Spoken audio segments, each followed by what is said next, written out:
Après une semaine de grève du zèle, les policiers grenoblois augmentent leur pression sur le gouvernement. Entre les mains de ce syndicaliste, les demandes de rupture conventionnelle de 132 policiers, dont la totalité des membres de la BAC de Grenoble. Des documents remis hier au préfet de l'Isère. Un geste fort, une menace rare.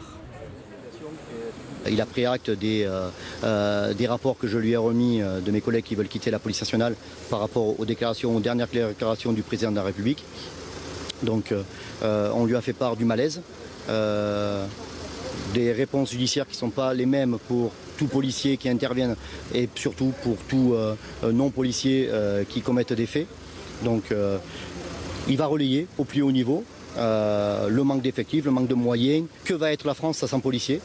Il en a eu conscience, qu'on demande beaucoup de choses aux policiers et que derrière c'est compliqué, qu'on a plus facilité à taper sur les policiers qu'à les récompenser quand ils font des bonnes interventions.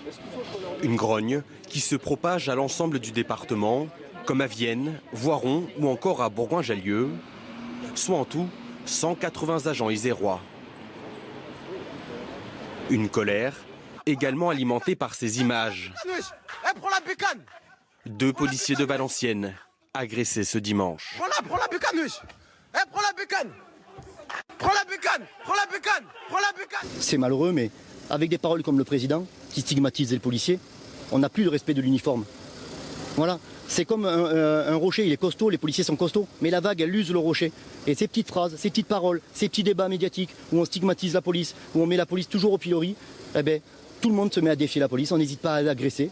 Voilà, on n'a jamais eu autant de refus d'obtempérer qu'en ce moment.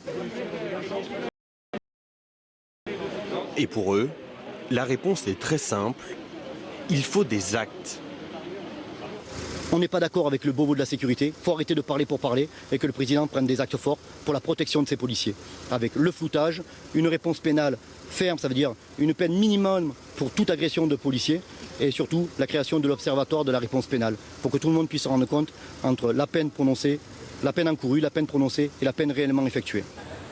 Gestes symboliques ou menaces réelles, les ruptures conventionnelles pour les fonctionnaires sont théoriquement possibles depuis le 1er janvier dernier, grâce à la loi de transformation de la fonction publique, voulue par Emmanuel Macron.